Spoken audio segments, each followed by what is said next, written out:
பார்க்க கேட்க பகிர உயிர் எழுத்து.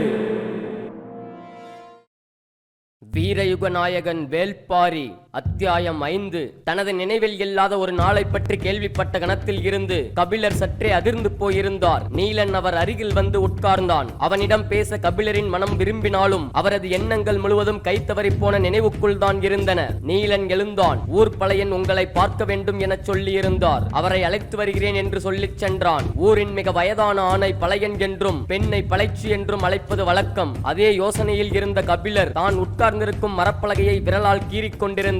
எவ்வளவு அகலமான பலகையாக இருக்கிறது, இது என்ன மரம் என்று அதை உற்று பார்த்தார். அவரால் கண்டறிய முடியவில்லை. அந்த பெண் சிறு மூங்கில் கூடையில் நாவற்பழங்களை கொண்டு வந்து கொடுத்தாள். அதை வாங்கிக் கொண்ட கபிலர் இது என்ன மரம் என்று கேட்டார். திரளி மரம் என்று சொன்னாள். திரளி மரம் இவ்வளவு அகலமாக இருக்குமா? இது நடுப்பாகம் தான், அடிப்பாகம் இன்னும் அகலமானது. எங்களது குடிலில் இருக்கிறது, வந்து பார்க்கிறீர்களா? கபிலர் பதில் ஏதும் சொல்லவில்லை. திரளி மரம் பற்றிய பழம்பாடல் ஒன்று நினைவுக்கு வந்தது. தன் மனைவி உடன் இருந்தாலும் அழகியை நேசிக்க எந்த ஆணும் தவறுவது இல்லை. அதே போல சேர சோழ பாண்டிய வேந்தர்கள் மூவரும் தங்களுக்கு என தனித்த மரங்களை அரச சின்னங்களாக கொண்டிருந்தாலும் மூவருக்கும் பிடித்த மரமாக திரளி மரமே இருக்கிறது என்று சொல்கிறது அந்த பாடல். அதற்கு காரணம் யவன வணிகத்தின் திறவுகோலாக திரளி இருப்பதுதான். யவன நாட்டோடு வணிக தொடர்பு உருவாகி பல தலைமுறைகள் உருண்டோடிவிட்டன. இன்று அது உச்சத்தில் இருக்கிறது. இந்த வணிகத்தில் பெரும் செல்வமாக யவனர்கள் கருதுவது மிளகைத்தான். கருத்து சிறுத்த அந்த தானியத்துக்காக யவன கப்பல்களை தமிழ் நிலத்தின் துறைமுகங்களை நோக்கி இழுத்து வருவது மிளகுதான். பெரும் மதில் போல் கடலில் மிதந்து கொண்டிருக்கும் யவன கப்பல்களில் மிளகை ஏற்ற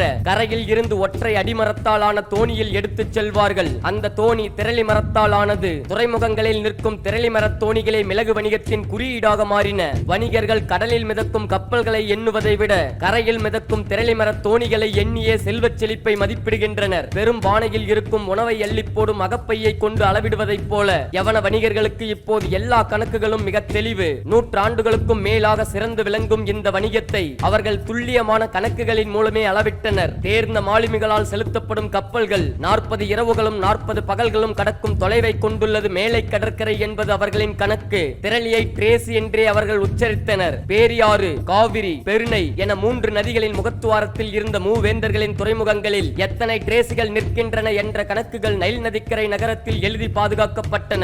நீலக்கடலுக்கு அப்பால் விரிந்து கிடக்கும் நாடுகளை வணிகமே இணைத்தது. அதுவே வரலாற்றை உந்தி தள்ளியது. யவனர்கள் தங்களுக்கு தேவையான முத்தும் மிளகும் நவரத்தினங்களும் செலுத்து கிடக்கும் பூமியாக தமிழ் நிலத்தை கண்டனர். அழகின் பித்தர்கள் கூடி வாழும் செல்வ வளம் மிக்க நாடாக யவன தேசத்தை தமிழ் வணிகர்கள் அறிந்து வைத்திருந்தனர். இரு நாட்டு வணிகர்களும் அரசியல் சதுரங்கத்தில் முன்பின் காய்கள் நகர்த்துவதற்கு காரணமாக இருந்தனர். வணிகமே வரலாற்றின் போக்கை தீர்மானிக்கிறது. இந்த கருத்தோடு தொடக்க காலத்தில் கபிலருக்கு உடன்பாடு இல்லை. ஆனால் கடந்த 20 ஆண்டுகளாக தனது கண் முன்னால் நடக்கும் அரசியல் சூழ்ச்சிகளை அறிந்த பிறகு அவர் தனது கருத்தை மாற்றிக்கொண்டார். கடல் கடந்து நடக்கும் இந்த பெரும் வணிகம்தான் பேரரசுகளை விடாமல் இயக்குகிறது. 60 வயதை கடந்துவிட்ட குலசேகர பாண்டியனுக்கு தேரலை ஊற்றிக் கொடுக்க ஒரு கிளாசரினா தேவைப்படுகிறாள். கடற்பயணத்தின் தொலைவும் கப்பல்களில் ஏற்றப்படும் பொருட்களும் பெருக்கெடுக்கும் லாபமும் கணக்குகளால் கண்டறியப்பட்டபடி இருக்க மழை கொட்டி முடித்த ஒரு நண்பகல் நேரத்தில் கொற்கை துறையில் நின்ற கபிலர் கொந்தளிக்கும் கடல் அலையை பார்த்து கொண்டிருந்தார். அப்போது அவரை கடந்து போன யவன வணிகர்கள் டிரேசியை பற்றி பேசியபடி சென்றனர். திரளியை யவனர்கள் இப்படித்தான் உச்சரிக்கின்றனர் என்பதை கபிலர் அன்றுதான் கேட்டு அறிந்தார். பெரும் வணிகத்தின் திறவுகோலாக இருக்கும் திரளி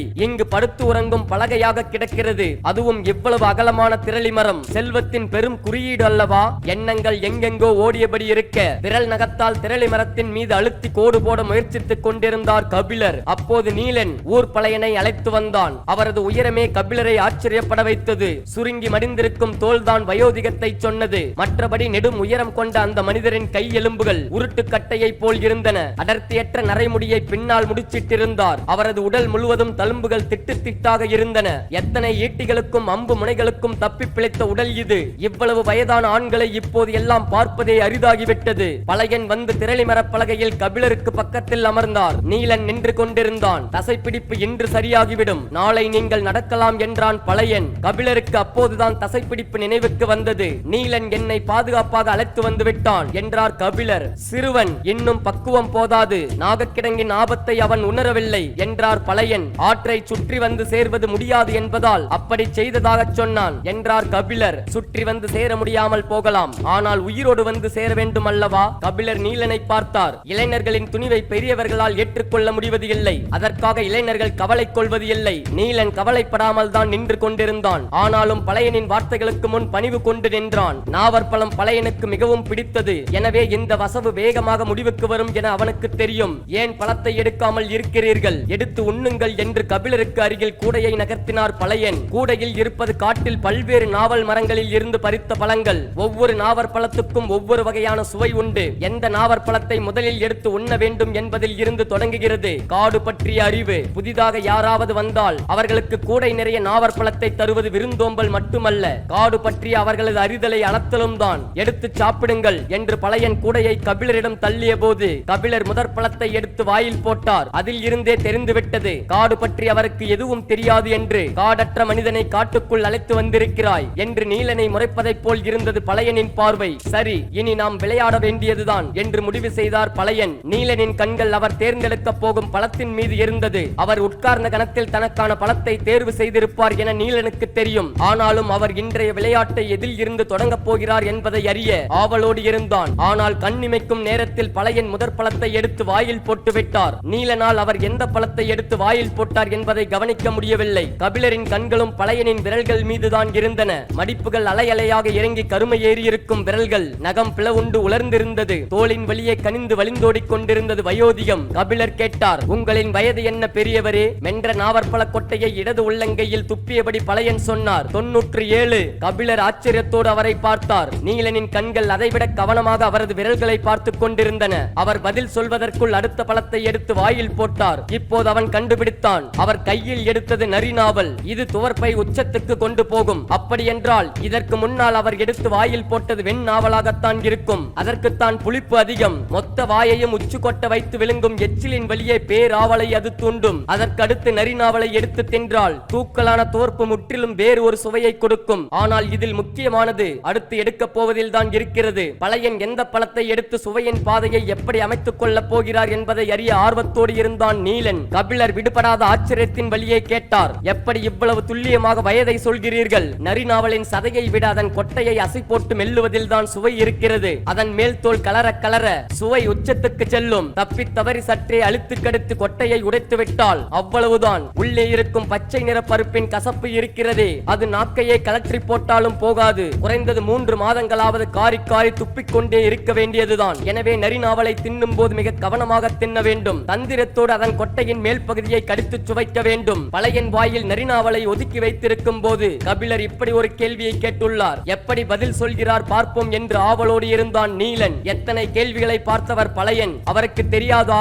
நரி நாவலை என்ன செய்ய வேண்டும் என்று? தாடையின் ஒரு பக்கவாட்டில் இருந்து மறுபக்கவாட்டுக்கு நரியை பக்குவமாக அணைத்து ஓடவிட்டுக் கொண்டிருந்தார். தோற்பின் சாறு உள்நாக்கில் இறங்கிக் கொண்டிருந்தது. கண்களாலேயே கபிலரை பொறுத்திருக்க சொன்னார். என்னென்ன வித்தைகள் காட்டுகிறான் கிழவன் என ஆச்சரியத்துடன் பார்த்துக் கொண்டிருந்தான் நீலன். நன்றாக மென்ற கொட்டையை இடது உள்ளங்கையில் துப்பிவிட்டு கபிலரை பார்த்து என்ன கேட்டீர்கள் என்றார் பழையன். வயது 97 என்று எப்படி துல்லியமாக சொல்கிறீர்கள் என்று மீண்டும் கேட்டார் கபிலர். பழையனின் கை விரல்கள் கூடையில் இருக்கும் பழங்களை கிளறி 3 பழங்களை எடுத்தன. நீலன் அவர் எதை எடுக்கிறார் என உற்று பார்த்தான். உள்ளங்கை சற்றே மூடியிருந்ததால் சரியாக தெரியவில்லை. பழையன் கபிலரை பார்த்து, மேல்மலையில் இருக்கும் குறிஞ்சி செடியில் 2வது கணுவில் பூ பூத்திருக்கும் போது நான் பிறந்ததாக என் தாய் சொன்னால், கடந்த ஆண்டு அந்த செடியில் 10வது கணுவில் பூ பூத்திருந்தது என்றார். சொல்லி முடித்ததும் தனது கையில் உள்ள பழங்களை வாயில் போட்டார். அப்போதுதான் நீலன் கவனித்தான். 2 நீர் நாவலும் ஒரு கொடி நாவலும் அதில் இருந்தன. தோற்பேரிய வெற்றிலையில் சுண்ணமும் தேக்கம்பாக்கையும் சேர்ப்பதைப் போலத்தான் இது. இந்த சேர்மானம் தரும் சுவைக்கு அளவு இல்லை. தோற்பை அதன் முனையில் தட்டிவிட்டு வேறு ஒன்றாக்கும். கனிகளின் சுவையை நாம் எந்த வழியில் எந்த சேர்மானத்தோடு அழைத்துச் செல்கிறோம் என்பதுதான் முக்கியம். ஒவ்வொரு வழிக்கும் ஒவ்வொரு விதமான வாசமும் வண்ணமும் உண்டு.